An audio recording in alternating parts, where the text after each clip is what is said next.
ہمیں فضائل درود میں ملتے ہیں۔ اگر میں آج آپ سے ایک ریکویسٹ کروں یا ایک بات کہوں کہ جناب یہ بتائیے کہ آپ مسلمان ہونے کی حیثیت سے اپنی زندگی میں کیا کیا خواہشات رکھتے ہیں؟ ایک مسلمان اپنی دنیا کیسی دیکھنا چاہتا ہے، اپنی آخرت کیسی دیکھنا چاہتا ہے؟ کبھی اکیلے میں بیٹھ کر لسٹ بنائیں کہ دنیا میں کیا چاہتا ہوں، موت کے وقت کیا چاہتا ہوں، قیامت کو کیا چاہتا ہوں۔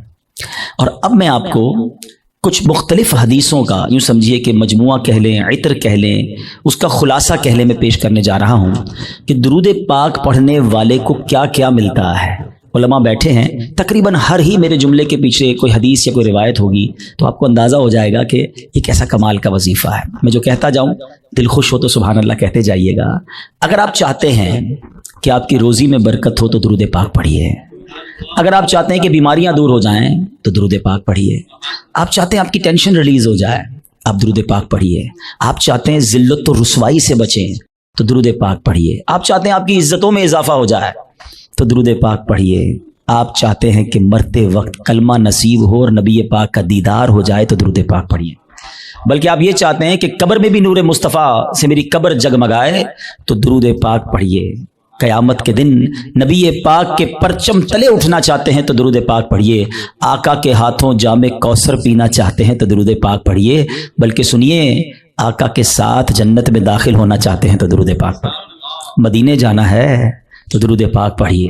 خواب میں سرور کائنات علیہ الصلوۃ والسلام کی زیارت کرنی ہے تو درود پاک پڑھیے۔ مجھے بتائیے کچھ اور بچ گیا ہے زندگی میں؟ اور کچھ چاہیے؟ اور کیا چاہیے ہمیں؟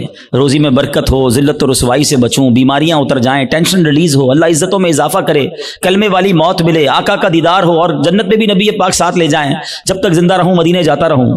اس کے علاوہ تو بچتا ہی کوئی نہیں ہے نا مسلمان کے لیے۔ اب ماشاءاللہ علماء بیٹھے ہیں، آپ ان سے پوچھیں کہ یہ ساری فضیلتیں ہیں احادیث میں اور روایات میں درود پاک پڑھنے والے کے لیے موجود ہیں، پھر بھی ہم درود پاک نہیں پڑھتے، پھر بھی ہم اس کو اپنا وظیفہ نہیں بناتے۔ اگر درود پاک کو ہم اپنا، اس کو کہتے ہیں نا کہ چابی ہے، یہ اٹ از اے کی آف سکسیس، کامیابی کی چابی ہے، ہر پرابلم دور کرنے کی چابی ہے، تو پلیز درود پاک کو حرز جہاں بنائیے، چلتے پھرتے اٹھتے بیٹھتے جتنا ہو سکے درود پاک پڑھتے رہا کریں۔ بلکہ وہ شاعر بہت خوبصورت بات لکھتے ہیں کہ ہر درد کی دوا ہے صلی علی محمد، ہر درد کی دوا ہے صلی علی محمد، تعویذ ہر بلا ہے صلی علی محمد۔ تو ہمارا تو کام یہ ہے کہ بس کسی پرابلم میں پڑھتے رہیں انشاءاللہ، بلکہ پرابلم آنی نہیں ہے اگر آپ درود پاک کثرت سے پڑھ رہے ہوں گے۔ میرے پیارے اسلامی بھائیوں، آج جس موضوع پہ میں نے بات کرنی ہے وہ بڑا سینسٹیو اور بڑا اہم ٹاپک ہے۔ ہم نارملی اپنی زندگی میں بہت ساری چیزوں کی حفاظت کرتے ہیں، چیز جتنی قیمتی ہوتی ہے اس کی حفاظت بھی ہم اس قدر زیادہ کرتے ہیں۔ نارمل سا موبائل جیب میں ہو تو فکر نہیں ہوتی، قیمتی موبائل ہو تو بندہ ہر تھوڑی دیر بعد ہاتھ لگا رہا ہوتا ہے جیب میں، ہے نا۔ گاڑی قیمتی ہو تو بندہ لاک کر کے، بعض اوقات ڈرائیور کھڑا کر کے آتا ہے۔ پیسے تھوڑے سے ہوں تو جیب میں رکھتا ہے، زیادہ ہو تو لاکر میں یا بینک میں رکھتا ہے۔ جتنی چیز قیمتی ہوتی چلی جاتی ہے، ہمارا کانشیس لیول بھی، جو ہمارا حفاظت کا ذہن بھی بڑھتا چلا جاتا ہے۔ ہماری زندگی میں ہماری نیکیوں کی، ہمارے اعمال کی کتنی اہمیت ہے، کبھی ریئلائز کیا آپ نے؟ اول تو شیطان ہمیں نیکیاں کرنے نہیں دیتا، وہ چاہتا ہی نہیں ہم نیکیاں کریں، اور اگر کوئی نیکیاں کر لیتا ہے تو پھر اب اگلا وار شیطان کا یہ ہوتا ہے کہ کسی طرح اس کی نیکی برباد کرا دی جائے، اس کی نیکی ڈیلیٹ کروا دی جائے۔ ذرا اس کو ایک میں آپ کو یوں سمجھے کہ صورتحال آپ کے سامنے رکھتا ہوں، جس سے آپ کو یہ بات اور سمجھنے میں آسانی ہو جائے گی، پھر میں اپنے ٹاپک کی طرف آؤں گا۔ کہ ایک شخص تھا اور اس کے یہاں بچی کی ولادت ہوئی۔ ماں باپ کے یہاں جب بچی پیدا ہوتی ہے تو ماشاءاللہ محبت بھی لوگ کرنے والے کرتے ہیں، اور پھر اس کی پلاننگ بھی کرتے ہیں کہ بچی جب بڑی ہوگی تو میں نے اس کی خیر خواہی کرنی ہے، اس کی شادی کرنی ہے۔ تو اس شخص نے سوچا کہ کیوں نہ میں اپنی بچی کی شادی کے لیے، اس کے اچھے مستقبل کے لیے کچھ پیسے جمع کروں۔ اس نے ایک گھر میں صندوق بنایا اور روزانہ کے، مثال کے طور پہ سمجھاتا ہوں کہ روزانہ کے 100 روپے یا 200 روپے وہ اس صندوق میں ڈالنے لگا۔ اس نے کہا 20 سال میں تو پتہ نہیں کتنے پیسے ہو جائیں گے، سارے کام آسان ہو جائیں گے۔ 100 روپے 200 روپے روز ڈالتا تھا۔ کبھی کبھی جی چاہتا تھا کوئی اچھی چیز خریدے، کوئی باہر کا کھانا کھائے، مگر کہتا نہیں، بچی والے پیسے ڈالنے۔ اپنے دل کو مارتا رہا اور پیسے ڈالتا رہا۔ 20 ایئرز، 20 سال گزر گئے، صندوق بھر گیا۔ اس نے سوچا صندوق تو بھر گیا ہوگا، اب بچی بھی بڑی ہو گئی، کہا اب تو اس کی شادی کرنی ہے۔ اور اب اس والد نے اس باکس کو کھولا، سارے گھر والوں کو جمع کیا کہ آؤ میری 20 سال کی جو جمع پونجی ہے آج اس کو مل کے کاؤنٹ کرتے ہیں، ہزاروں لاکھوں روپے ہوں گے۔ جیسی صندوق کھولا نا، اس کا دل ہل گیا کہ ہوا یہ تھا کہ صندوق لکڑی کا تھا، اس میں کہیں سے ایک سوراخ ہو چکا تھا، اور اس سوراخ سے دیمک اندر آئی اور اس کی 20 سال کی جو کمائی تھی وہ سارے نوٹ وہ دیمک کھا چکی تھی. مجھے صحیح بتائیں, اپنے آپ کو اس کی جگہ رہ کر سوچیں کہ جس نے 20 سال تک اپنے پیٹ کاٹ کر, اپنی خواہشوں کو مار کر اپنی بچی کے لیے پیسے جمع کیے, اور جب 20 سال بعد اس کو خرچ کرنے کا موقع آیا, اس کو تکلیف کتنی ہوئی ہوگی کہ یار سب ختم, اب میں کہاں سے لاؤں گا. یہ تکلیف یقیناً بہت زیادہ ہے. مگر میں آج جس ٹاپک پر بات کرنا چاہتا ہوں نا, دیکھیں 20 سال بعد بھی کسی سے پیسے تو ادھار لے سکتا ہے نا, دوبارہ کما سکتا ہے, کچھ نہ کچھ سولوشن کر سکتا ہے. مگر اس شخص کی مایوسی اور اس شخص کی تکلیف کا اندازہ کیجئے کہ جو شخص زندگی بھر نمازیں پڑھتا رہا, سردی میں اٹھ کے وضو کر کے نمازیں پڑھتا رہا, رمضان میں روزے رکھتا رہا, حج بھی کیے, زکاتیں بھی دی, بہت بار شیطان نے بہکانے کی کوشش کی, وہ لڑتا رہا شیطان سے کہ نہیں میں نے گناہ نہیں کرنے, اور جب اللہ کی بارگاہ میں قیامت کے دن پیش ہو تو اسے امید ہوگی کہ میرے پاس حج ہیں, عمرے ہیں, نمازیں ہیں, سجدے ہیں, تلاوت ہے, روزے ہیں, اور جب بارگاہ الہی میں اس کے نامہ اعمال کھولے جائیں اور اس کو کہا جائے کہ جاؤ تمہارے پاس کچھ بھی نہیں ہے, null and void, delete it. سوچئے اس دن اس کی شرمندگی, حسرت کا عالم کیا ہوگا. اس دن تو کوئی چانس بھی نہیں ہوگا نا کہ دوبارہ نہیں کیا کر لے, ادھر تو دوبارہ کما سکتا ہے وہ شخص, مگر قیامت کے دن today is the time of action. Maula Ali فرماتے ہیں نا یہ وقت زندگی میں عمل کر سکتے ہو, قیامت کا دن عمل کا نہیں, جزا کا دن ہوگا, فیصلے کا دن ہوگا. تو اس دن تو آپ کو صرف فیصلہ ہی ہونا ہے. تو اب پہلے ریئلائز کر لیجئے کہ یہ کتنا بڑا معاملہ ہے کہ اگر میرے اعمال ہی برباد ہو گئے. اب ہو سکتا ہے کسی کے ذہن میں سوال آئے کہ جناب یہ کون سی بات کر رہے ہیں کہ اعمال کیسے برباد ہو سکتے ہیں, نمازیں پڑھی ہیں, روزے رکھے ہیں, کوشش کر کے یہ اعمال کیے. آج کے دور میں نیکی کرنا بھی آسان نہیں ہے, یہی تو میں سمجھانا چاہتا ہوں آج کے بیان میں کہ آج کے دور میں واقعی نیکی کرنا اتنا آسان نہیں ہے, لیکن آپ اتنی مشکل سے نیکی کر بھی رہے ہیں, مگر اس کو سنبھال رہے ہیں کہ نہیں, اس کی حفاظت کر رہے ہیں کہ نہیں, اس کے بارے میں فکر مند ہے کہ نہیں, آپ کو پتا ہے کہ چور کیسے چوری کر کے جا سکتا ہے آپ کی نیکیوں کو. یہی میرا آج کا ٹاپک ہے. اور اب آپ دوبارہ ذہن میں سوال آ رہا ہوگا کہ بھائی بتائیں تو صحیح وہ کون سے اعمال ہیں کہ جن سے نیکیاں برباد. میں قرآن و حدیث سے آج آپ کے سامنے کچھ اعمال ایسے رکھوں گا, کچھ کام ایسے رکھوں گا کہ جس کو کرنے والے کے بارے میں فرمایا کہ اس کے اعمال برباد کر دیے جاتے ہیں. سب سے جس کو کہیں کہ اہم ترین معاملہ پتہ کیا ہے کہ انسان کا ایمان چھن جائے. جس کا ایمان چلا گیا نا, اب اس کا کوئی عمل اس کے کام نہیں آئے گا, چاہے اس کی زندگی سجدوں سے بھری ہوئی ہو, چاہے اس نے بہت نمازیں پڑھی ہوں, ساری زندگی روزے رکھے ہوں, ایمان نہیں تو کچھ بھی نہیں. اور یہ بات قرآن کہتا ہے. اللہ کا کلام کیا فرماتا ہے سنیے. رب کریم قرآن میں ارشاد فرماتا ہے وَمَن يَرْتَدِدْ مِنْكُمْ عَنْ دِينِهِ فَيَمُتْ وَهُوَ كَافِرٌ فَأُولَئِكَ حَبِطَتْ أَعْمَالُهُم فِي الدُّنْيَا وَالْآخِرَةِ وَأُولَئِكَ أَصْحَابُ النَّارِ هُمْ فِيهَا خَالِدُونَ. اب اس کا ترجمہ سنو. اور تم میں جو کوئی اپنے دین سے پھرے پھر کافر ہو کر مرے تو ان لوگوں کا کیا اکارت گیا, دنیا میں اور آخرت میں سب ضائع ہو گیا, اور وہ دوزخ والے ہیں, انہیں اس میں ہمیشہ رہنا ہے. ایک بات یاد رکھیے گا, یہ ہمیں بعض اوقات سمجھ نہیں آتی کہ یار بندہ مسلمان ہو کے کافر کیسے ہو سکتا ہے, ایمان والا ہو کے ایمان سے کیسے نکل سکتا ہے. یہ بات تو آپ کو پتا ہے نا کہ دنیا میں سب سے زیادہ جو تیزی سے مذہب پھیل رہا ہے وہ کون سا ہے؟ اسلام ہے. The most growing religion on earth. اس پوری کائنات میں سب سے تیزی سے الحمدللہ اسلام پھیل رہا ہے. لیکن یہ ون وے ٹریفک نہیں ہے کہ اگر کوئی مسلمان ہو سکتا ہے غیر مسلم تو مسلمان بھی اسلام سے خارج ہو سکتا ہے. ٹھیک ہے, ایک حدیث پاک سناتا ہوں تاکہ یہ بات اور کلیئر ہو جائے گی. حدیث پاک کا مضمون ہے نبی پاک علیہ الصلوۃ والسلام نے فرمایا کہ اولاد آدم مختلف طبقات میں, مختلف کیٹیگریز میں پیدا کی گئی ہے. 4 کیٹیگریز, 4 قسم بیان کی نبی پاک نے. فرمایا ایک پہلی قسم وہ ہے کہ بعض مومن پیدا ہوتے ہیں, ایمان والی زندگی گزارتے ہیں, اور ان کا خاتمہ بھی ایمان پر ہوتا ہے. ہم اللہ سے دعا کرتے ہیں کہ اللہ اس کیٹیگری میں ہمیں شامل رکھے, کیونکہ اللہ نے مسلمان ماں باپ دیے, ایمان والی زندگی دی ہے, اللہ ایمان والی موت عطا فرمایا. لیکن سیکنڈ کیٹیگری نبی پاک نے فرمایا کچھ لوگ کافر گھرانے میں پیدا ہوتے ہیں, حالت کفر پر زندہ رہتے ہیں, اور حالت کفر پر ہی ان کی موت ہوتی ہے. بہت بڑی تعداد میں ایسے لوگ ہیں جو غیر مسلموں کے یہاں پیدا ہوتے ہیں, کفر والی زندگی گزارتے ہیں, کفر پر بھی مر جاتے ہیں. تیسری کیٹیگری سنو, اللہ کے نبی فرماتے ہیں کچھ لوگ کافر پیدا ہوتے ہیں, کافروں والی زندگی گزارتے ہیں, مگر ان کا خاتمہ ایمان پر ہو جاتا ہے نا. کئی لوگ جو مرنے جو دنیا میں مسلمان ہو رہے ہیں یہ کیا ہے, کافر تھے نا, غیر مسلم تھے, کلمہ پڑھا مسلمان ہو گئے. بڑی اچھی بات ہے. مجھے ایک واقعہ یاد آ گیا. ہانگ کانگ میں دعوت اسلامی والے جو تھے وہ ہمارے مبلغین کسی مریض کی عیادت کے لیے ہاسپٹل میں گئے. دعوت اسلامی کے طریقہ کار میں بھی شامل ہے اور ہمیں بھی جانا چاہیے, مریض کی عیادت سنت ہے. تو وہ لوگ وہاں عیادت کرنے گئے تو برابر میں بستر پر ایک 70 سال کا ہانگ کانگ میں ایک بوڑھا شخص غیر مسلم وہ بھی لیٹا ہوا تھا, علاج کروانے آیا تھا. جب وہ واپس جانے لگے اس نے اشارہ کیا ذرا ادھر آئیے گا. وہ ادھر گئے تو کہا تم لوگ کون ہو؟ چہرے پہ داڑھی تھی, سر پہ امامہ تھا. کہا مسلمان ہیں. کیوں آئے تھے؟ کہا ہمارا ایک دوست ہے وہ بیمار تھا, اس کو دیکھنے آئے تھے. اچھا مسلمان کیا ہوتا ہے, اسلام کیا ہوتا ہے. 7 8 10 منٹ بات چیت ہوئی, اسلامی بھائیوں نے اس کو دعوت دی کہ آپ بھی مسلمان ہو جائیں. ہسپتال کے بستر پر وہ بوڑھا شخص کلمہ پڑھ کر مسلمان ہو گیا. مگر اس سے بڑھ کر جو جس کو کہتے ہیں نا ایمان افروز بات یہ تھی کہ اگلے چند گھنٹوں بعد اس کا انتقال بھی ہو گیا. یعنی اس کے مقدر میں ایمان تھا تو اسپتال کے بستر پر بھی اس تک ایمان پہنچ گیا. یہ حدیث کا جو تیسرا حصہ ہے نا, سمجھو کہ کچھ لوگ کافر گھرانے میں پیدا ہوتے ہیں یا کافر ہوتے ہیں, پیدا ہی کافر کفر پر ہوتے ہیں, پوری زندگی کفر پر گزرتی ہے, مگر ان کا خاتمہ ایمان پر ہوتا ہے. اب نبی پاک علیہ الصلوۃ والسلام نے فرمایا چوتھی کیٹیگری یہ وہ لوگ ہوتے ہیں جو مسلمان گھرانے میں پیدا ہوتے ہیں, مومن پیدا ہوتے ہیں, اسلام والی زندگی گزارتے ہیں, مگر ان کا خاتمہ کفر پر ہوتا ہے. یہ چوتھی کیٹیگری ڈرانے والی ہے. اس سے سمجھنا ہوگا کہ ہمارے پاس کوئی گارنٹی نہیں کہ میں ایمان سلامت لے کر جاؤں گا. ایک بڑی پیاری حدیث بچے کو یاد ہے, انما الاعمال بالنیات, ہے نا, اعمال کا دار و مدار نیتوں پر. ایک اور حدیث ہے انما الاعمال بالخواتیم, اعمال کا دار و مدار خاتموں پر ہے. خاتمہ ٹھیک ہونا ضروری ہے. ہم اس کی تو میں سے بہت ساروں کو تو فکر ہی کوئی نہیں یار, اچھا اس کی بھی فکر کرنی ہے, اس پر بھی کوئی بات کرنی ہے, اس کی بھی کوئی سیکیورٹی کرنی ہے. سوچئے نا. اچھا پھر اب یہ حدیث آپ نے سن لی, قرآن کی آیت سن لی, صحابہ نے بھی سنی, اولیاء نے بھی سنی, خود نبی پاک کا ایٹیٹیوڈ کیا تھا. اللہ کے حبیب علیہ الصلوۃ والسلام کی بڑی مشہور دعا ہے, یا مقلب القلوب ثبت قلبی علی دینک, اے دلوں کو پھیرنے والے میرے دل کو اپنے دین پر ثابت قدمی عطا فرما.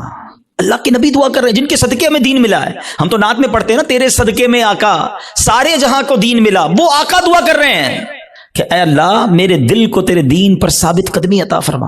ہمارا کیا حال ہونا چاہیے؟ ہمیں ہر وقت کی فکر ہونی چاہیے, مگر nobody care about it, بات بھی نہیں کرتا کوئی. اعمال کو بچانے کے لیے سب سے پہلے ایمان کو بچانا ہوگا. اچھا اب دوسرا سوال آتا ہے کہ ٹھیک ہے حضرت سمجھ آ گیا کہ ایمان کی حفاظت کی فکر کرنی چاہیے, ایمان بڑی سینسٹیو چیز ہے. اب یہ بھی بتائیے کہ ایمان چلا کس چیز سے جاتا ہے؟ ہاں یہ اہم کوسچن ہے کہ ایمان سے بندہ خارج کیسے ہو سکتا ہے. اچھا پھر شیطان ہے نا, ابھی بھی ہو سکتا ہے کسی کے ذہن میں یہ بات ڈال رہا ہوگا, یار کیسی عجیب سی بات کر رہے ہیں مولانا صاحب, 50 سال کا تو ہو گیا, 60 سال کا ہو گیا, ساری زندگی کلمہ پڑھا اور اب ایمان سے بھی جا سکتا ہوں. جناب یہ بات پہلے سمجھنی ہوگی. میں آپ سے ایک سوال کرتا ہوں, 70 سال کوئی بے ایمان رہا, غیر مسلم رہا, صدق کے دل سے کلمہ پاک پڑھے, مسلمان ہو جائے گا, ایمان میں داخل ہو جائے گا؟ ایک جملہ ہی ہے نا. مگر دل سے کہا 70 سال کی کفر کی زندگی ایک طرف, ایمان میں آتے ہی پچھلے گناہ بھی معاف ہو جاتے ہیں. تو کیا کوئی 70 سال مسلمان رہ کر کوئی ایک جملہ ایسا کہہ دے ہیں معاذ اللہ, اللہ کی توہین کا, اللہ کے نبی کی توہین کا, اسلام کی توہین کا, جس کو کفریہ کلمات کہے جاتے ہیں, تو وہ بھی اسلام سے خارج ہو سکتا ہے. تو سب سے پہلے تو زبان کی احتیاط ہے. تھنک بیفور یو ٹاک, بات کرنے سے پہلے سوچو میں کیا بول رہا ہوں, یہ کہیں اس گفتگو میں میرا ایمان تو غارت نہیں ہو جائے گا. تو آج یہ خیال ہی نہیں ہے. اب اس پہ بڑی بڑی سازشیں ہوئی ہیں, فلموں کے گانے ایسے بنائے گئے, کامیڈی شو ایسے بنائے گئے, یہ کامیڈینز یا فلموں کے گانے یا جناب دوستوں میں ہنسی مذاق, کبھی دوزخ کا مذاق, کبھی جنت کا مذاق, کبھی معاذ اللہ فرشتوں کا مذاق. ہماری لمٹ ہے, ہم مسلمان ہیں, ہماری باؤنڈری ہے. لوگ کہتے ہیں ریڈ لائن ہوتی ہے, بھائی ریڈ لائن مسلمان کی یہ ہے کہ وہ ان باتوں پر گفتگو نہیں کر سکتا, اس کا مذاق نہیں اڑا سکتا. ایک حد ہے ہماری نا, ہم جو چاہیں منہ میں بول دیں گے. دنیا میں کئی ایسے ملک ہیں جہاں کسی ادارے کے خلاف بات نہیں ہو سکتی, کسی پرسنالٹی کے خلاف بات نہیں ہو سکتی, ہم اس کو فالو کرتے ہیں. مگر ہم اسلام کے بارے میں, دین کے بارے میں جو منہ میں آیا کہہ رہے ہوتے ہیں. تو یاد رکھیں شیطان تو چاہتا یہی ہے, الٹیمیٹ گول پتہ ہے شیطان کا کیا ہے, کہ میں اور آپ غیر مسلم ہو کر قبر میں جائیں. وہ مرنے سے پہلے بھی آتا ہے, آخری وقت بھی بندے کے پاس آتا ہے کہ کسی طرح اس کا ایمان چھین لوں. اتنا خطرناک دشمن ہے وہ ہمارا, اور ہم سکون کی نیند سو رہے ہیں, ہمیں فکر ہی کوئی نہیں ہے. پھر دوسرا جو ایک پرابلم ہے جس کی وجہ سے ایمان برباد ہو سکتا ہے, وہ ہے گناہوں کی عادت. روایتوں میں آتا ہے کہ جب بندہ ایک گناہ کرتا ہے نا, اس کے دل پر ایک سیاہ نقطہ لگ جاتا ہے, اور جب وہ بار بار گناہ کرتا ہے تو وہ ایک نقطہ ایک وقت آتا ہے کہ پورا دل ہی کالا ہو جاتا ہے. جب دل کالا ہو جاتا ہے تو اس پر نصیحت کی بات ہی اثر نہیں کرتی ہے. پھر شیطان کے لیے بڑا آسان ہوتا ہے اس کا ایمان چھیننا. میں آخری بات اس موضوع پہ کر لوں تاکہ اگلے عمل کی طرف جاؤں, ورنہ یہی ایک ٹاپک ایسا ہے کہ میں پورا بیان اس پر کروں, اور کرنے چاہیے ایسے بیانات کہ ایمان کی حفاظت کی فکر بہت ضروری ہے. کہ اب آپ غور کریں, شیطان جو ہے نا, میں نے جیسے بتایا کہ وہ ہمارا پکا دشمن ہے اور ہمیں آخری وقت میں ہمارا ایمان چھیننا چاہتا ہے. اب ایک شخص ہے جو روزانہ شیطان سے ہار جاتا ہے. شیطان صبح اٹھنے لگتا ہے, شیطان کہتا نہیں فجر نہیں پڑھنی, سو جا, رضائی اوڑی اور سو گیا. صبح ہوئی نہیں اور شیطان جیت گیا, فائٹ ہوئی شیطان جیت گیا. دوپہر ہوئی, ظہر نہیں پڑھنے دی, شیطان جیت گیا. مارکیٹ میں گیا, بے پردہ عورت گزری, شیطان نے کہا دیکھ لے, دیکھ لیا, شیطان جیت گیا. موبائل اٹھایا, حرام دیکھ لے, بری ویب سائٹ دیکھ لے, دیکھ لی, شیطان جیت گیا. کاروبار کرنے لگا, شیطان نے کہا جھوٹ بول دے, جھوٹ بولا شیطان جیت گیا، دھوکہ دے دے دھوکہ دیا شیطان جیت گیا، سود کما لے سود کا کام کیا شیطان جیت گیا۔ جس سے روز شیطان جیت رہا ہے، مرنے سے پہلے والی جو فائٹ ہوگی ادھر بھی تو شیطان آئے گا نا اس کو سمجھانے کے لیے کہ ایمان درست نہیں ہے، مسلمان درست نہیں ہے، اللہ کا کلمہ مت پڑھ۔ جو روز شیطان کی مان رہا ہے کہیں مرنے سے پہلے بھی مان گیا تو اس کا کیا بنے گا؟ تو روز شیطان کی ماننے والے کے بارے میں یہ ڈر ہے کہ مرنے سے پہلے اس کا ایمان چھین لیا جائے گا۔ اور جو روز شیطان کو ہرا رہا ہے، سردی کے دن ہے، جی چاہتا ہے نہ اٹھوں، شیطان کہتا ہے سو جا، کہتا نہیں میں رحمان کا بندہ ہوں، شیطان کا بندہ نہیں، وہ فجر ادا کرتا ہے، شیطان کو ہراتا ہے۔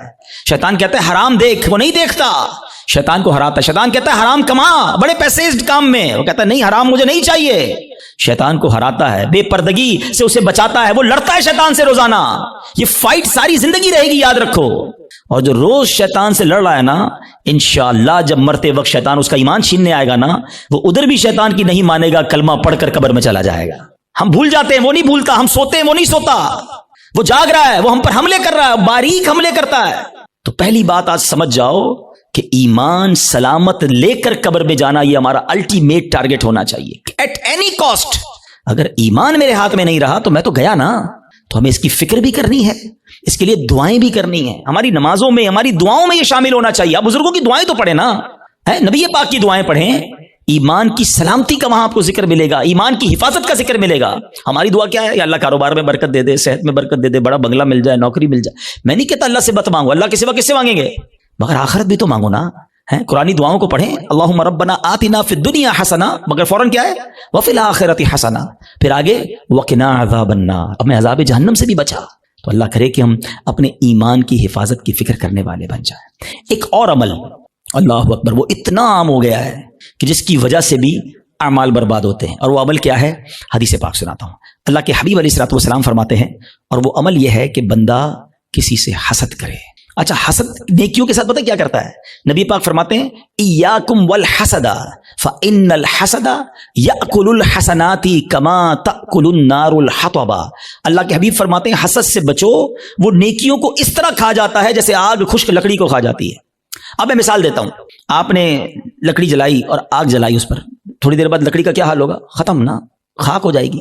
یہ پتہ کیا کرتے ہیں جو حسد کرنے والے ہوتے؟ سارا دن نمازیں پڑھی، روزے رکھے، صدقے کیے، رات آئی آگ لگائی اور سارے اعمال برباد کر دیے۔ یہ نیکیوں کو برباد کرنے والا کام ہے۔ اور حسد، اللہ اکبر، آج اتنا عام ہو چکا ہے، ہر دوسرے آدمی کو دوسرے سے حسد ہے، بلکہ بھائی کو بھائی سے حسد، بہن کو بہن سے حسد ہو گیا ہے۔ نبی پاک علیہ الصلوۃ والسلام فرماتے ہیں حسد سے بچو، کیونکہ حسد ایمان کو مونڈ دینے والا کام ہے۔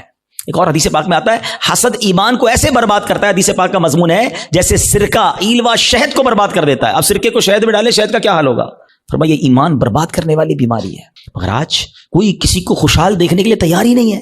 اچھا، بعض اوقات پتہ کیا ہوتا ہے جب اس طرح کے بیان ہوتے ہیں، میں نے کہا نا یہ لڑائی جاری رہے گی، اس بیان کے دوران بھی شیطان ساتھ چل رہا ہوگا، کسی کے ذہن میں سوال کر رہا ہوگا یار مولانا صاحب بات تو ٹھیک کر رہے ہیں مگر میں تو حسد نہیں کرتا۔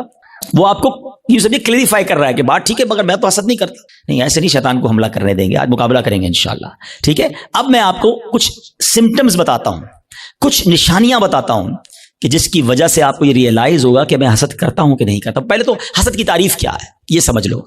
حسد کی تعریف یہ ہے، the definition of jealousy، کہ اگر کسی شخص کو کوئی نعمت ملے تو میرا دل یہ چاہے کہ یہ نعمت چھن کر مجھے مل جائے یا کم از کم اس کی برباد ہو جائے۔ یہ حسد ہے، یہ جہنم میں لے جانے والا کام ہے، حرام۔ حسد کی ایک جائز صورت بھی ہے، اس کو حسد نہیں کہتے، اس کو ہماری اردو زبان میں رشک کہتے ہیں، عربی میں غبطہ کہتے ہیں۔ وہ کیا ہے کہ جب کسی کو نعمت ملے تو بندہ کہے اللہ اس کو دیے مجھے بھی دے دے، اس میں کوئی حرج نہیں ہے، یہ اچھی بات ہے، اس میں جائز ہے یہ۔ لیکن جو دوسری والی سائیڈ ہے وہ بہت زیادہ بڑھ گئی ہے، ٹھیک ہے؟ پہلے تعریف پتہ چل گئی، اب کچھ نشانیاں بتاتا ہوں، چیک کر لیتے ہیں۔ اگر ٹھیک ہے میرے اندر نہیں تو پھر صحیح ہے، پھر تو اللہ کا شکر ہے میرا دل صاف ہے۔ اگر گڑبڑ ہے تو پھر علاج بھی بتاؤں گا۔ اب پہلے تو لیبارٹری ٹیسٹ کر لیتے ہیں ایک دوسرے کا۔ چیک کیجئے آپ کی لائف میں کوئی ایسا ہے۔ اچھا، یہ ایک اور پہلے بات بتا دوں، حسد جو ہے نا ہوتا ہی اس سے جس کو ہم جانتے ہیں، جس سے تعلق ہوتا ہے، جس سے تعلق نہیں اس سے حسد نہیں ہوتا۔ ہمیں فیصلہ آباد میں رہ کر برازیل کے کسی شخص سے حسد نہیں ہو سکتا، ہم جانتے ہی نہیں اس کو، پتہ نہیں کیا کر رہا ہے۔ حسد کس سے ہوگا؟ یا تو کسی دوست سے ہوگا، یا کسی رشتہ دار سے ہوگا، یا اپنی فیلڈ کے کسی بندے سے ہوگا۔ آپ کاروبار کرتے نا، کسی کاروباری اپنے کسی کاروباری سے ہو جائے گا، اپنے کسی رشتہ دار سے ہو جائے گا، اپنے کسی دوست سے، اپنے کسی قریب پڑوسی سے ہو سکتا ہے، جس کے ساتھ آپ کا انٹریکشن ہے نا، آپ اس سے حسد کر سکتے ہیں۔ اب چیک یہ کرنا ہے کہ میں کسی سے حسد کرتا ہوں کہ نہیں، ٹھیک ہے؟ میں نے آپ کو باؤنڈری بتا دی ہے، اب میرا لیبارٹری ٹیسٹ کہہ لیں، مدنی لیبارٹری ٹیسٹ کرتا ہوں.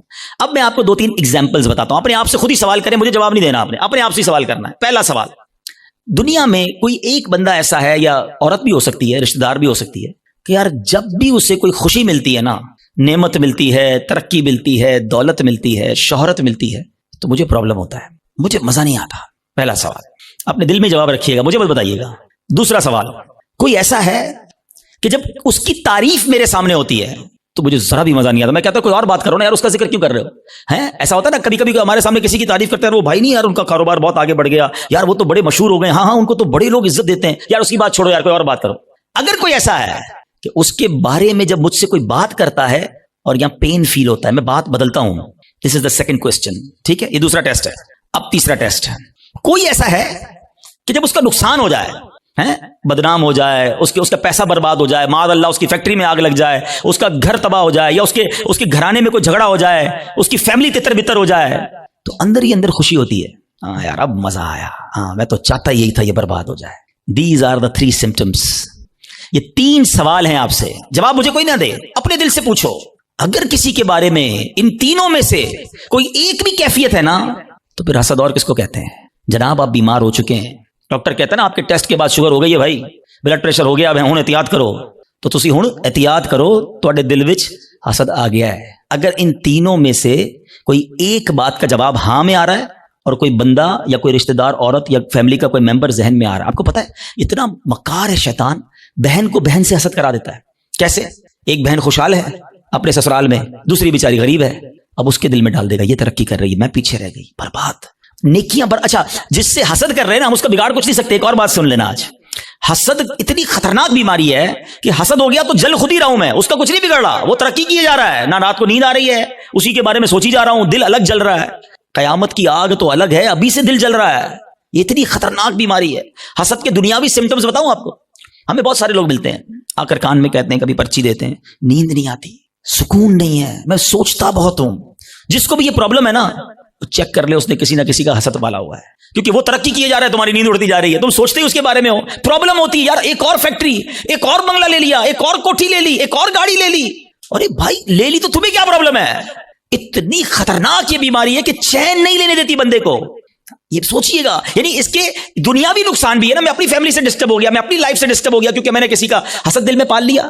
یار اس کو تو میرے محلے میں کوئی نہیں جانتا تھا، آج یہ پوری دنیا میں پاپولر ہو گیا، اس کو اتنی عزت کیسے مل گئی، میں بھی تو ایک. اچھا یہ پتہ ہے صرف عام لوگوں میں نہیں، یہ علماء میں حسد ہو جاتا ہے، نعت خوانوں میں آپس میں حسد ہو جائے گا. جو جس فیلڈ کا ہوگا نا، ہم جس فیلڈ کے، ہمیں اپنی فیلڈ والے سے حسد ہو سکتا ہے. اچھا اس کا بیان اتنا اچھا ہو گیا، اس کی آواز اتنی اچھی ہو گئی. شیطان مردود کہ کوئی خوبصورت ہوتا ہے اس سے حسد ہو جاتا ہے. بہت ساری چیزوں سے حسد ہوتا ہے، دولت سے، شہرت سے، خوبصورتی سے، طاقت سے، اقتدار سے، کوئی بھی نعمت ملے. اچھا اب سمر ٹیسٹ ہو گیا، لیبارٹری ٹیسٹ کا رزلٹ اپنے پاس ہی رکھیے گا، ٹھیک ہے. اب خدا نہ خواستہ میرے کسی بھائی کو اگر حسد ہو گیا ہے تو اس کو کلیریفائی کرنے کا طریقہ بھی بتا دیتا ہوں، اس کا علاج بھی بتا دیتا ہوں. اس کا علاج یہ ہے کہ سب سے پہلے تو آپ یہ ریئلائز کریں کہ مجھے حسد کس سے ہوا ہے.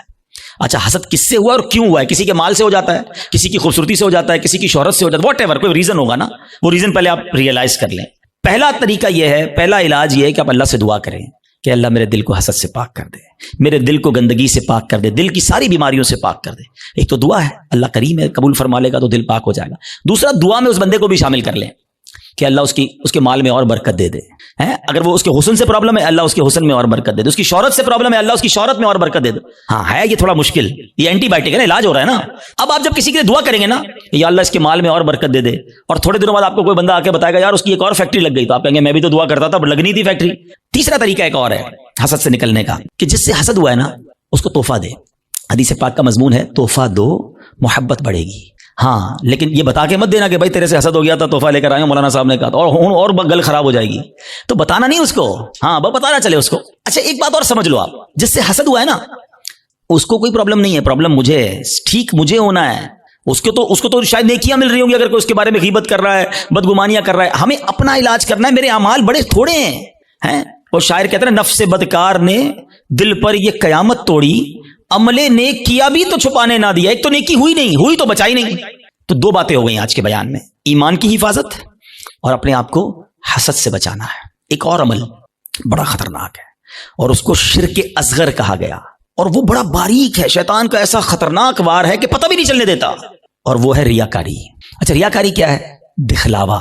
بندے کو بڑا جی چاہتا ہے یار میں نیکی کروں نا, پتا تو چلے میں نے کیا کیا ہے, یار کمال ہے, اتنا اتنا اتنا چندہ دیا اور کوئی اعلان ہی نہیں, اتنے اتنے سجدے کیے, پتہ ہی نہیں کسی کو کہ کمرے کے اندر جا کے کتنے نفل پڑھتا ہوں, تہجد پڑھتا ہوں. تو اب نیکی کر, پہلے تو مشہور تھا نیکی کر دریا میں ڈال, اب تو نیکی کر فیس بک پہ ڈال, ہر چیز سوشل میڈیا پہ ڈالنی ہے. تو یہ جو دل کی چاہت ہے نا اندر سے, یہ سمجھو یہ بڑا باریک وار ہے. اور احادیث میں ریاکاری کے بارے میں اس قدر شدید روایتیں ہیں کہ اللہ کے حبیب علیہ الصلوۃ والسلام فرماتے ہیں کہ جب لوگ اپنے اعمال لے کر آئیں گے نا اللہ کی بارگاہ میں, اگین وہی والی بات, باکس والی بات یاد ہے نا کہ باکس کھولا تو کچھ نہیں, ریاکار جب اللہ کی بارگاہ میں اعمال لے کر آئیں گے تو ریاکاروں سے کہا جائے گا ان کے پاس جاؤ جن کے لیے تم ریاکاری کرتے تھے, انہی سے جا کے اپنا اجر لے لو. اللہ فرمائے گا میرے پاس کچھ بھی نہیں ہے, لوگوں کو دکھانا تھا نا, جاؤ ان سے جا کے لے لو اجر. ہمارا کیا ہوگا اگر ہمارے روزے, ہمارے حج, ہمارے عمرے, ہمارے صدقے اگر یہ کہہ دیا گیا؟ اور یہ اتنا باریک وار ہے شیطان کا کہ پتہ بھی نہیں چلتا, کہیں نہ کہیں بہانے سے ہم سے وہ ریاکاری کراتا ہے. وہ مشہور حدیث آپ نے کئی بار سنی ہوگی کہ قیامت کے دن اللہ کی بارگاہ میں سب سے پہلے ایک شہید کا فیصلہ ہوگا. اس سے کہا جائے گا تو نے کیا کیا؟ اللہ فرمائے گا میں نے تجھے اتنی نعمتیں دی. وہ مانے گا یا اللہ ہاں مجھے نعمتیں ملی, حدیث کا خلاصہ ہے. اللہ فرمائے گا تو نے کیا کیا؟ کہا یا اللہ میں نے تیری راہ میں جہاد کیا, لڑتے لڑتے شہید ہو گیا, جان دے دی تیری بارگاہ میں. یعنی آپ سوچو یار جان دینے سے بڑھ کر تو کچھ نہیں ہے نا. مگر اللہ کی طرف سے کیا ارشاد ہوگا؟ تو جھوٹا ہے, تو نے اس لیے یہ عمل کیا کہ تجھے بہادر کہا جائے, مجاہد کہا جائے, تجھے کہہ لیا گیا اے فرشتوں اس کو جہنم میں ڈال دو. شہید جہنم میں کیوں؟ نیت اللہ کی رضا کی نہیں تھی نا, شہرت کی تھی, لوگوں کو پتا چلے. اب اللہ کی بارگاہ میں ایک سخی لایا جائے گا. اے اللہ کی راہ میں خرچ کرنے والوں غور سے سنو, وہ سخی اللہ کی بارگاہ میں لایا جائے گا. اللہ فرمائے گا میں نے تجھے بہت مال دیا. کہے گا ہاں یا اللہ تو نے مال دیا مگر میں نے تیری راہ میں دل کھول کر خرچ کیا. میں خلاصہ کہہ رہا ہوں, میں نے تیری راہ میں دل کھول کر خرچ کیا. ارشاد ہوگا کہ تو جھوٹا ہے, تو نے اس لیے کیا کہ تجھے سخی کہہ لیا جائے. اے فرشتوں اس کو بھی اٹھا کر جہنم میں ڈال دو. دنیا میں سخی مشہور ہو گئے تھے نا, بس اب جہنم میں جاؤ. تیسرا, قرآن کا قاری لایا جائے گا, علم سکھانے والا لایا جائے گا. اللہ کہے گا تجھے اتنی نعمتیں دی. وہ کہے گا ہاں مولا نعمتیں ملی, میں تو لوگوں کو علم پڑھاتا تھا, تیرا دین پڑھاتا تھا, قرآن پڑھاتا تھا. فرمایا تو جھوٹا ہے, تو نے اس لیے کیا کہ تجھے عالم کہا جائے, قاری کہا جائے. اے فرشتوں اس کو بھی اٹھا کر جہنم میں ڈال دو. کبھی بھی سیٹسفائی نہ ہوا کریں, پلیز ٹرائی ٹو انڈرسٹینڈ. شیطان مردود پہلی کوشش یہ کرتا ہے ہماری نیکیاں نہ ہوں, اور دوسری کوشش یہ کرتا ہے کہ اچھا نیکیاں کر لی نا, اب اس کو نل اینڈ وائڈ کیسے کروں, ڈیلیٹ کیسے کرواؤں, ضائع کیسے کرواؤں. ادھر ہم مار کھا جاتے ہیں, ادھر ہم سوچتے ہی نہیں ہیں. بڑا جی چاہتا ہے لوگوں کو پتا چلے اتنے حج کیے ہیں, اتنے عمرے کیے ہیں. ایکچولی ہماری تو روز لوگوں سے ملاقاتیں ہوتی ہیں نا, معذرت کے ساتھ کسی سے ملنے جاتے ہیں نا, سب جگہ نہیں لیکن کچھ جگہ ایسا ہوتا ہے کہ 15 منٹ کے اندر بندہ اپنی 15 سال کی نیکیاں گنواتا ہے کہ میں نے اتنے حج کیے ہیں, الحمدللہ ہر سال عمرے پہ جاتے ہیں, سرکار نے بڑا کرم کیا ہے, تہجد کی نماز کی بڑی پابندی ہے, تو رجب شعبان کے روزے بھی رکھتا ہوں, تو فلاں علاقے میں بھی ہم غریبوں کی مدد کرتے ہیں, تو فلاں بھی. بندہ کہ بھائی صاحب کس نے پوچھا تھا یہ سب آپ سے؟ ہم نے تو طبیعت پوچھی تھی آپ کی, آپ نے طبیعت کے جواب میں پوری لسٹ نکال کے دے دی. اچھا اب ذرا میں چوٹ کرنے کے لیے کہہ رہا ہوں کہ جو بندہ 15 سال پرانا حج یاد رکھے ہوئے ہے, اس کو آج صبح جو جھوٹ بولا ہے وہ یاد ہے؟ تھوڑی دیر پہلے موبائل اٹھا کر حرام دیکھا وہ یاد ہے؟ آدھے گھنٹے پہلے غیبت کی تھی وہ یاد ہے؟ آج دن میں کئی گناہ ہوئے وہ یاد نہیں؟ اور 20 سال 25 سال پرانی نیکی یاد ہے جو بار بار لوگوں کو بتائی جا رہا ہوں. پوچھے یہ کیوں؟ دیکھیں مجھے بتانے سے مجھے تو کوئی نقصان نہیں ہوا, آپ کا کہیں لاس تو نہیں ہو گیا. انما الاعمال بالنیات, اللہ کی بارگاہ میں ہماری نیتیں کیا ہیں؟ ہم سوچیں. تہجد تو اکیلے بھی پڑھتا ہے نا بندہ, لیکن کبھی ہم نے پڑھ لی تہجد, اب پیٹ میں درد ہو رہا ہے, سامنے والے کو کیسے بتاؤں کہ تہجد پڑھی ہے؟ بس یار آج بہت تھکا ہوا ہوں. خیریت کیوں تھکے ہیں حاجی صاحب؟ تو الحمدللہ تہجد میں اٹھ جاتا ہوں نا. اچھا آپ تہجد بھی پڑھتے ہیں؟ او ہن دل وچ ٹھنڈ پی گئی, اینو پتہ چل گیا اسی تہجد گزار نے. وہ نہیں بلو ٹک آتا ہے واٹس ایپ پہ میسج ریسیو, ہمیں لگتا ہے میری عبادت اس کو ریسیو ہو گئی, اور ساڈے دل وچ ٹھنڈ پی گئی, اور اللہ کے بندے ریسیو بھی ہو گئی, ادھر سے ڈیلیٹ بھی ہو گئی. کیوں بتانا ہے؟ میں جانوں میرا رب جانے ہیں. یہ سمجھو بات کو, یہ بڑی باریک شیطان کا وار ہے. مسجد میں چندہ دیں, امام صاحب کو اسپیشل پرچی جاتی ہے, ذرا حاجی صاحب کے لیے اعلان کریں, ذرا کولر لگایا حاجی صاحب نے, مسجد کے پنکھے فلاں حاجی صاحب نے لگائے, قالین فلاں حاجی صاحب نے. کیوں آپ قالین لگا دیں, رب ثواب دینے والا ہے. میں ہر کسی اچھا اب اگین میں دیکھیں ہر اپنے ٹاپک میں شیطان کا ایک وار بھی انکلوڈ کر رہا ہوں. ابھی شیطان پتہ کیا وار کر رہا ہوگا؟ ہائے ہائے اتنا مردود ہے نا, یہ اس بیان میں بھی ہمیں کوئی اور بندہ یاد دلا رہا ہوگا, یہ عبدالحبیب بھائی صحیح کہہ رہے ہیں, یہ فلاں آدمی ہے نا مسجد میں اعلان کرواتا ہے, وہ فلاں آدمی ہے نا نیکیاں بڑی بتاتا ہے, وہ ہمیں کوئی اور یاد دلا رہا ہوگا, ہمیں اپنے بارے میں فیصلہ نہیں کرنے دے گا. ہمارے پاس کوئی پیرامیٹر نہیں ہے کہ ہم کسی کو ریاکار کہہ سکیں, کیونکہ اگر نیکی کوئی اعلانیہ اس لیے کر رہا ہے کہ لوگوں کو ترغیب ملے تو اس کو ثواب ہے, کیا ہے انمل الاعمال بالنیات. میں اپنے دل کو تو چیک کر لوں, ہم اپنے دل کو سب چیک کریں, رائٹ لیفٹ نہیں دیکھنا. کہ میں جب اعلان کرنے کی سوچتا ہوں, میں جب واٹس ایپ یا فیس بک پہ لگاتا ہوں, میں جب دوستوں کو بتاتا ہوں قرآن اتنا پڑھا, تلاوت اتنی کی, بس یار آج آفس پہ غریب بندہ آیا تھا, بڑا پریشان تھا, میں نے تو یار اس کو فوراً 25,000 روپے دے دیے, یہ کس لیے کہا؟ اگر اچھی نیت ہے تو ٹھیک ہے, ورنہ ہم جانتے ہیں کہ سامنے والا کا اچھا ماشاءاللہ یار اللہ آپ کو سلامت رکھے. پلیز شیطان کے وار کو سمجھو. میں نے آپ کے سامنے حدیث رکھی ہے کہ شہید جہنم میں جائے گا. وہ شہید جو جہاد کر رہا ہے مگر دکھاوے کے لیے کر رہا ہے, وہ سخی جہنم میں جائے گا. جو کروڑوں لاکھوں روپے خرچ کر رہا ہے مگر دکھاوے کے ساتھ کر رہا ہے اللہ کے لیے. ایک چپتا ہوا سوال کر کے اگلے ٹاپک کی طرف جاتا ہوں. اپنے آپ سے میں بھی سوال کرتا ہوں, میں خود اپنے آپ سے بھی سوال کرتا ہوں. میرے اور آپ کے پاس ایسی کتنی نیکیاں ہیں جو فقط میں جانوں اور میرا رب جانے. کبھی اکیلے میں سوال کرنا اپنے آپ سے کہ کسی کو نہیں پتا, دنیا میں کسی کو نہیں پتا, بس میں جانوں میرا رب جانے. ثواب تو اسی لینا ہے نا, جنت میں تو اسی نے مجھے داخل کرنا ہے اپنے کرم سے, میں کیوں دنیا والوں کو بتاؤں. اچھا پھر اخلاص, ریاکاری کے اگینسٹ کیا ہے اخلاص. اخلاص کی تعریف پتہ کیا ہے؟ آئے ہائے علماء بھی کمال کرتے ہیں, ایک جملے میں گلی مکا دیتے ہیں. کہتے ہیں اخلاص کی تعریف یہ ہے جس طرح تم اپنے گناہوں کو چھپاتے ہو نا, اس طرح اپنی نیکیوں کو چھپاؤ. ہم میں سے کوئی چاہتا ہے میری خطائیں پتہ چلیں کہ میں نے کل کیا گناہ کیا, پرسوں کیا کیا؟ نہیں نہیں نہیں, کسی کو میری خطا نہیں پتہ چلنی چاہیے. ہم چھپاتے ہیں مگر نیکیاں سب کو پتہ چلنی چاہیے. سمجھو اس وار کو شیطان کے. تیسرا عمل میں نے بتا دیا آپ کو, ریاکاری. چوتھا عمل جو اس سے ملتا جلتا ہی ہے, وہ بھی اعمال برباد کرنے والا عمل ہے, اور وہ ہے خود پسندی. انسان جو ہے نا اپنے اندر اپنے آپ کو بہت کچھ سمجھنے لگتا ہے. حدیث پاک میں آتا ہے خود پسندی 70 سال کے عمل کو برباد کر دیتی ہے. آئے ہائے میں 70 سال نمازیں پڑھوں, 70 سال روزے رکھوں, صدقے خیرات کروں, اور ایک خود پسندی میرے سارے اعمال برباد کر دے. ایک بزرگ کے بارے میں آتا ہے, اپنے بچے کے ساتھ کہیں سفر پر جا رہے تھے, تو جب سفر پر جا رہے تھے تو سرائے خانہ آیا, رات کو سو گئے قافلے والوں کے ساتھ. باپ بیٹے اٹھے اور تہجد کی نماز پڑھی. جب تہجد پڑھی نا تو بیٹے نے ابو کو کہا, ابو یہ کیسے لوگ ہیں, سارے سوئے ہوئے ہیں, کوئی بھی نہیں اٹھا تہجد کے لیے. تو والد نے بیٹے کو بڑا کمال کا جواب دیا کہ بیٹا تو بھی سویا رہتا تو اچھا ہی تھا. سمجھ آئی بات؟ یہ جملہ بڑا کمال کا ہے. آپ تہجد پڑھ کر دوسروں کو حقیر سمجھنے لگے نا, اور اپنے آپ کو میں نے تہجد پڑھی, دیکھو یار یہ سب سو رہے ہیں. یہی تو خود پسندی ہے کہ اپنے آپ کو کچھ سمجھ رہے ہیں, اس کا اپنا ہی کمال سمجھ رہے ہیں, اللہ کی عطا نہیں سمجھ رہے اسے.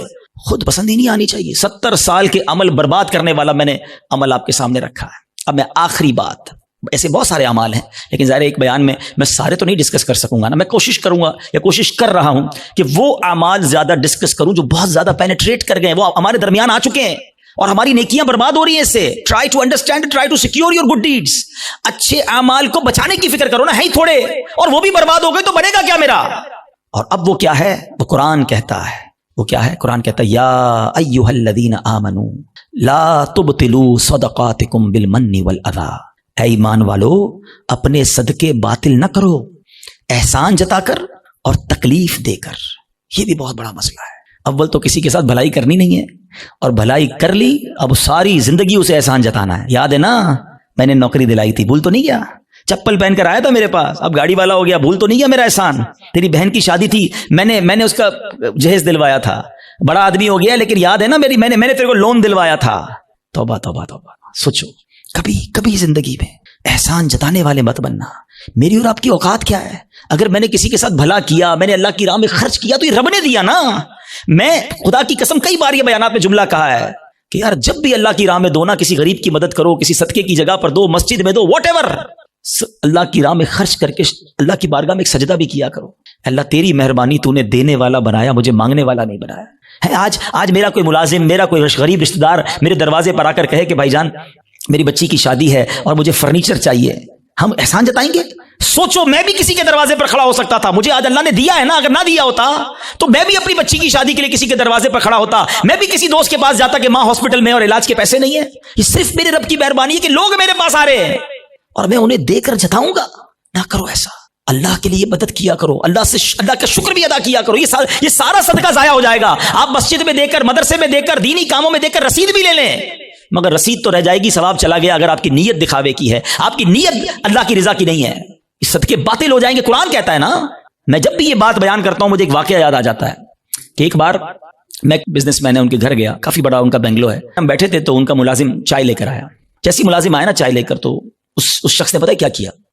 کہتا ہے یہ میرا ملازم ہے, میں نے اس کو گھر بنا کے دیا ہے, اس کی بچی کی شادی کرائی ہے. آپ یقین کریں میں اتنا اندر ہی اندر شرمندہ ہو گیا کہ یار یہ کیوں یہ باتیں مجھے بتا رہا ہے, اس بندے کا کیا حال ہو رہا ہوگا, اور وہ ملازم دل ہی دل میں کتنا رو رہا ہوگا کہ یار صاحب نے ایک بار میری مدد کی ہے, ہر مہمان کو سناتے ہیں. یہ کیوں کرتے ہیں ہم؟ آپ نے کر دیا ٹھیک ہے, آپ دوسروں کو بتا کر اسے ذلیل کریں گے. یہی تو قرآن کہہ رہا ہے کہ اے ایمان والو اپنے صدقے باطل نہ کرو, احسان جتا کر, ایذا پہنچا کر. ہم تکلیف پہنچاتے ہیں بعض اوقات, مدد بھی کرتے ہیں اور اس کو اتنے تانے دیتے ہیں کہ بیچارہ شرم سے پانی پانی ہو جاتا ہے, غریب ہے کر کچھ نہیں سکتا. یہ کبھی بھی اپنے اندر عادت نہیں ہونی چاہیے. بلکہ سچی بات بتاؤں, ہمیں تو یہ بھی نہیں امید ہونی چاہیے کہ یار میں کسی کو صدقہ دوں تو یہ میرے لیے دعا کرے, میرا نام لے کے دعا. ہم پتہ ہے کہ عمرے پہ بھیجتے ہیں کسی کو, جاؤ عمرے پہ جانا, ہر چکر میں میرے لیے دعا کرنا. ہم تو ساتھ فیس بھی رکھتے ہیں, اتنے عمرے کرنا, امی کے نام پہ کرنا, ابا کا. اور یار آپ کچھ بھی نہ بولو اس کو, وہ جا رہا ہے قدم قدم پر ثواب آپ کو مل رہا ہے. آپ کو بولنے کی ضرورت کیا, میرا رب سب جانتا ہے نا, اللہ جانتا ہے کہ نیت کدھر کی ہے. حضرت عائشہ صدیقہ رضی اللہ تعالیٰ عنہا, حضرت ام سلمہ رضی اللہ تعالیٰ عنہا, امہات المومنین ہے نا, کیا شاندار انداز ہوتا تھا. آپ اپنے غلام کو پیسے دیتی, فرماتی جاؤ کسی غریب کو دے آؤ, اور دیکھو غریب سے ہمارے لیے دعا نہ کرانا, اور اگر وہ ہمارے لیے کوئی دعا کر دینا تو وہ دعا نوٹ کر کے آنا. اب مثال کے طور پہ وہ غریب کو جا کے پیسے دیتے, غریب دعا کرتا کہ یا اللہ ان کی خیر ہو, رزق میں برکت ہو, وہ دعائیں لکھ کر لاتے. اور حضرت ام سلمہ اور بی بی عائشہ ہاتھ اٹھا کر اس فقیر کے لیے وہی دعائیں کیا کرتی جو انہوں نے ان کے لیے کی تھیں, اور فرماتی دعا کا بدلہ دعا ہو جائے, اجر اللہ سے لینا ہے. سبحان اللہ, کیا انداز ہے. صدقہ کریں, اللہ کی راہ میں خرچ کرو, مگر ایسے کرو کہ دائیں ہاتھ سے خرچ کرو, بائیں ہاتھ کو پتہ نہ چلے. وہی سوال اگین, ایسے کتنے اعمال ہیں میرے اور آپ کے پاس کہ میں جانوں اور میرا رب جانے. ہاں یقیناً کچھ نیکیاں ایسی ہوتی ہیں جو کھل کے کرنی چاہیے اور اس نیت سے کرنی چاہیے کہ لوگ کریں, لیکن دل کی کیفیت اپنے آپ سے پوچھ لیں. تو بہرحال میرے پیارے اسلامی بھائیو, آج کے اس مختصر سے بیان میں جو میں نے ٹاپک چوز کیا تھا کہ ہم اپنے اعمال کی حفاظت کی فکر کریں. ہم اپنے پیسوں کی, اپنی فیکٹری کی, اپنے گھر کی, اپنی گاڑیوں کی, سب کی حفاظت کی فکر کرتے ہیں کیونکہ وہ قیمتی ہیں. خدا کی قسم سب سے زیادہ قیمتی میرا ایمان ہے. ایمان نہیں تو کچھ نہیں, اور سیکنڈ پھر میرے اعمال ہیں, نیکیاں نہیں ہیں. قیامت کے دن اگر کہہ دیا گیا کہ تمہاری کوئی عبادت قبول نہیں تو پھر ہم کدھر جائیں گے؟ ہمارے بزرگان دین اتنے سینسٹیو تھے اس معاملے میں. ایک بزرگ کے بارے میں آتا ہے, وہ کپڑے سیتے تھے, بہت اچھے کپڑے سیتے تھے. تو وہ مارکیٹ میں جاتے تھے اور جو کپڑے بناتے تھے وہ سیل کرتے تھے. تو وہ ایک بار گئے ایک جگہ پر, اور ایک کپڑے کے بڑے ایکسپرٹ تاجر کو انہوں نے اپنا پیس دیا, کڑھائی وڑائی کر کے لے گئے تھے. تو اس نے جیسے ہی کپڑا ہاتھ میں لیا نا, تو اس نے اس کے عیب نکالنا شروع کیے. اسٹچنگ ٹھیک نہیں ہے, کلر کمبینیشن ٹھیک نہیں ہے, فلاں چیز غلط ہے. تو وہ بزرگ رونے لگے. تو وہ تاجر کہتا ہے آپ روئے نا, میں لے لیتا ہوں, پرچیز کر لیتا ہوں, آپ رو کیوں رہے ہیں؟ کہتے ہیں میں اس لیے نہیں رو رہا تمہیں میرا کپڑا میں عیب نکالیں. میں یہ سوچ رہا ہوں کہ میں نے یہ کپڑا اپنے ہوش کے مطابق, اپنی خیال کے مطابق بالکل صحیح سیا تھا, مگر جب یہ کپڑا کسی ایکسپرٹ کے ہاتھ میں آیا تو اس کو میرے عیب پتہ چل گئے.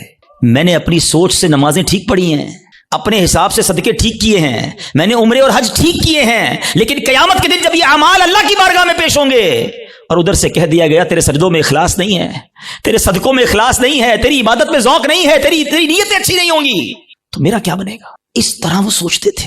کبھی ہم نے نیکی کر کے یہ سوچا کہ یا اللہ نیکی بچی رہے, قبول فرما لے؟ ہم تو نیکی کر کے پھول جاتے ہیں, بھائی میں نمازی, میں حاجی, میں روزہ دار, میں صدقہ دینے والا. نہیں, پلیز سمجھو بات کو. ہم نے کئی ایسے واقعات پڑھے ہیں کہ جو بڑے بڑے نامور اس زمانے کے جناب مستجاب الدعوات ہوا کرتے تھے. جب شیطان غالب آیا, نفس غالب آیا, لالچ غالب آئی, تو ایمان بھی ہاتھ سے چلا گیا. بلم بن باعورہ کا واقعہ کس کو نہیں پتا؟ مستجاب الدعوات تھا وہ شخص, لیکن جب لالچ غالب آئی, شیطان کا داؤ چل گیا, حضرت موسیٰ کے خلاف ہوا, ان کے بارے میں بددعا کرنے لگا, اس کی زبان لٹک کر باہر آ گئی اور کفر پر اس پر خاتمہ ہوا. ہمیں ڈرنا ہے, دعائیں مانگنی ہیں, اور یہ خوف ہمیں صحابہ میں نظر آتا ہے. ہاں, سیدنا ابو بکر صدیق, حضرت عثمان غنی, حضرت مولا علی, بی بی فاطمہ, بی بی عائشہ رضی اللہ عنہ, ان کے واقعات تو پڑھیں. یہ تنکا اٹھا کر کہا کرتے تھے کاش میں تنکا ہوتا انسان نہ ہوتا. کیوں کہتے تھے کہ اللہ کی بارگاہ میں پیش ہوا اور وہاں میرا ایمان نہ چلا جائے, میرے اعمال برباد نہ ہو جائیں. تو بہرحال میرے پیارے اسلامی بھائیو, یہ فکر میں آج کے بیان میں پیش کرنا چاہتا تھا. حسد سے بچنا ہے, نیت کر لیں انشاءاللہ. ہم نے احسان جتانے سے اور دکھلاوے سے بچنا ہے, خود پسندی سے بچنا ہے, اور سب سے مین جو پہلا میرا ٹاپک تھا, ایمان کی حفاظت کی فکر کرنی ہے. ایمان کے ڈاکو گھوم رہے ہیں, یقین کریں, اور وہ ایسا ڈاکو ہے شیطان کے نظر بھی نہیں آتا. اور ڈاکو تو نظر آتے ہیں نا, پولیس والا آپ کھڑا کر لیں گے, آپ کو دل کے آگے پیچھے پہرے دار بٹھانے ہوں گے. پہرے دار کون ہیں؟ آپ نے نماز پڑھ کے پہرے دار بٹھانا ہوگا, آپ نے کلمہ پاک کا ورد کرنا ہوگا. اچھا, یہ بھی بڑا پرابلم ہے. سب کی تمنا کیا ہے؟ یا اللہ مرنے سے پہلے, مرتے وقت کیا نصیب کرنا؟ کلمہ نصیب کرنا. آج دن میں کتنی بار کلمہ پڑھا ہے یہ چیک کرو نا. مرتے وقت سب کو کلمہ چاہیے, زندگی میں پڑھو نا. اور یہ بات بڑی عجیب بتانے جا رہا ہوں, ایک بزرگ کا جملہ میں بھولتا نہیں ہوں. وہ کہتے ہیں اپنی زبان کو کلمے کا عادی بناؤ تاکہ جس دن زبانیں بھاری پڑیں گی اس دن تمہاری زبان سے کلمہ جاری ہو جائے. موت کے وقت نا زبان بھاری ہو جاتی ہے، مگر ہم کئی ہفتے ہو گئے کلمہ نہیں پڑھا ہم نے. کتنی تسبیحاں پڑھی کلمے کی؟ روز کم از کم ایک تسبیح 100 بار کلمہ. اچھا آپ کو پتہ ہے حدیث پاک میں افضل الذکر کہا گیا، سب سے افضل اگر کوئی ذکر ہے تو وہ لا الہ الا اللہ محمد الرسول اللہ. پورا کلمہ پڑھیں یا کم از کم لا الہ الا اللہ کا ورد کریں اور آخر میں 3 بار محمد الرسول اللہ صلی اللہ تعالی وسلم پڑھ لیں تاکہ میری زبان کلمے کی عادی رہے. اور جو چیز عادی ہوتی ہے نا وہ پتہ کب نکلتی ہے؟ آخری بات چلیں، یہ بھی ایک بڑی دلچسپ بات بھی ہے اور اللہ کرے کہ میرے بیان سے کوئی یہ میسج لے جائے. انسان پر جب دھکا لگتا ہے نا، چوٹ لگتی ہے، مشکل وقت آتا ہے تو جو اندر اصلی ہوتا ہے نا باہر نکل آتا ہے. ٹھیک ہے، یہ اس کو میں آپ کو ایک ایگزامپل سے سمجھاؤں گا. ایک شخص تھا بادشاہ کے پاس آیا، کئی زبانوں کا ماہر، ایکسپرٹ. اس کی زبان اتنی فلوئنٹ تھی کہ اس نے چیلنج کیا کہ میری اوریجنل زبان پہچان کے بتائیں. عربی بھی تو انگلش بھی تو اردو بھی تو فرینچ بھی، جس زبان میں بات کریں اس زبان میں وہ جواب دے اور بڑی فلوئنٹ جواب دے. کوئی نہیں پہچان سکا. ایک شخص آیا، کہتا بادشاہ سلامت مجھے تھوڑا ٹائم دے، میں اس کو پہچان لوں گا. کہا کیسے؟ کہا مجھے اس کے ساتھ ہی رکھ دیں اپنے محل میں. ان دونوں کو ایک ہی کمرہ دے دیا. صبح ہوئی تو وہ بندہ کمرے سے باہر نکلا، جب سیڑھیوں پہ آیا تو پیچھے سے اس نے اسے دھکا دے دیا. وہ لڑکھڑاتا ہوا نیچے گرا اور اب اس کو برا بھلا کہنا شروع کر دیا، گالیاں نکالنا شروع کر دی. کہا بادشاہ سلامت جس زبان میں گالیاں دے رہے ہیں یہ اس کی اصل زبان ہے. جب بندے کو جھٹکا لگتا ہے نا تو اس کا اصل باہر آتا ہے. اس کو اور آسان سمجھا دیتا ہوں. کوئی سالن لے کر، پیالہ لے کر ہمارے قریب سے گزرے، اس کو ٹھوکر لگے گی تو برتن سے کیا نکلے گا؟ سالن گرے گا نا. اور اگر کوئی پانی کا پیالہ لے کے جا رہا ہے، اس کو ٹھوکر لگائیں گے تو کیا کرے گا؟ تو جو ٹھوکر لگتی ہے نا، جو اندر ہوتا ہے نا، وہی باہر نکلتا ہے. اب مثال دیتا ہوں، آپ موٹر سائیکل پہ جا رہے ہیں، گاڑی پہ جا رہے ہیں، اچانک بریک لگا، ایکسیڈنٹ ہونے سے بچے آپ. کیا نکلا زبان سے؟ کچھ لوگوں کی زبان سے اس وقت گالی نکلتی ہے اور کچھ لوگوں کی زبان سے ماشاءاللہ اس وقت یا رسول اللہ نکلتا ہے، لا الہ الا اللہ نکلتا ہے، یا غوث اعظم نکلتا ہے. کیوں؟ اندر اچھا بھرا ہوا ہے. جب جھٹکا لگانا تو اندر والا باہر آ گیا. اور ہم نے دیکھا ہے اس وقت کئی ایسے لوگ ہوتے ہیں جن کی زبان سے اس وقت بھی گالی نکلتی ہے، بری بات نکلتی ہے، ارے تیری تو. کیوں؟ اندر گندا بھرا ہوا ہے. اپنے برتن کو صاف رکھنا، موت کے وقت ایک جھٹکا لگنا ہے، اور جب جھٹکا لگے نا تو میری زبان کلمہ پڑھ لے، میری زبان میرے آقا کا نام لے لے، میری زبان درود پاک پڑھ لے. اندر اچھا ہونا چاہیے. بری محفلیں چھوڑ دو، برے دوست چھوڑ دو، ورنہ یہ گندگی بھر جائے گی دل میں. اور روزانہ کم از کم 100 بار نیت کرو کہ کلمہ پاک پڑھیں گے انشاءاللہ. ہاں ابھی کلمے پڑھتے رہو تاکہ مشکل وقت جب آئے، جب سکرات کے وقت زبان بھاری ہو جائے تو میری زبان کلمہ پڑھنے والی بن جائے. تو انشاءاللہ کلمے کے عادی بن جاؤ اور ایسے دوستوں سے بچو، ایسی محفلوں سے بچو جہاں کفریہ باتیں کی جاتی ہیں. میرے رضا نے تو 100 سال پہلے کہہ دیا تھا کہ سونا جنگل، رات اندھیری، چھائی بدلی کالی ہے، سونے والو جاگتے رہیو، چوروں کی رکھوالی ہے. اور چور بھی کیسا ہے شیطان؟ آنکھ سے کاجل صاف چرا لے، یا وہ چور بلا کے ہیں، تیری گٹھڑی تاکی ہے اور تو نے نیند نکالی ہے. تیرا ایمان چھیننے آیا ہے اور تو سو رہا ہے، تجھے فکر ہی نہیں. تو بہرحال الحمدللہ دعوت اسلامی کے اس پیارے ماحول میں ہمیں ایسی سوچ دی جاتی ہے کہ ہم اپنے اعمال کی حفاظت کی فکر کریں، اپنے ایمان کی حفاظت کی فکر کریں. پہلے تو نیکیاں کرنی ہیں اور ضرور کرنی ہیں، مگر پھر اس کو بچانا ہے، اس کی سیکیورٹی کی فکر کرنی ہے. اور میں نے آج چند باتیں بتائیں. میں آخر میں ایک بک سجیسٹ کرنا چاہوں گا. ایک کتاب ہے جس کتاب سے میں نے آج بیان کیا، یہ بھی مکتبۃ المدینہ کی مہربانی ہے، دعوت اسلامی کی یقین کریں مہربانی ہے. اگر میں آپ کو کہوں یار حدیثیں جمع کرو اور ڈھونڈو اس میں کون کون سی چیزیں جو اعمال برباد کریں گی، ہم کہاں سے ڈھونڈیں گے؟ اللہ کی رحمت سے دعوت اسلامی والوں نے ایک پوری کتاب بنا دی ہے. ساری وہ حدیثیں اور قرآن کی آیتیں جمع کر دیں کہ جس میں نبی پاک نے اور اللہ کے پیارے کلام نے ہمیں بتایا کہ یہ وہ عمل ہے جو تمہاری نیکیاں برباد کر دیں گے.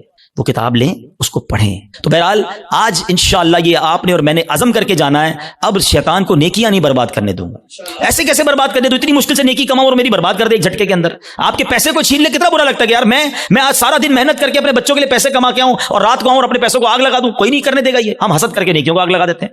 تو انشاءاللہ آج کے بعد اپنی نیکیوں کی حفاظت کریں گے انشاءاللہ. اور نیکیاں بڑھانے اور نیکیوں کی حفاظت کرنے کے لیے اللہ کی رحمت سے دعوت اسلامی کا ماحول آپ کے سامنے ہے. اس ماحول سے وابستہ رہیں، دعوت اسلامی کے اجتماعات میں آتے رہیں، مدنی چینل دیکھتے رہیں، اس طرح کے مزید بیانات سنتے رہیں گے تو انشاءاللہ آپ کو سیکھنے کو ملتا رہے گا انشاءاللہ عز و جل. اور مدنی قافلوں میں بھی سفر کریں. اللہ کریم ہم سب کا جمع ہونا اپنی بارگاہ میں قبول فرمائے.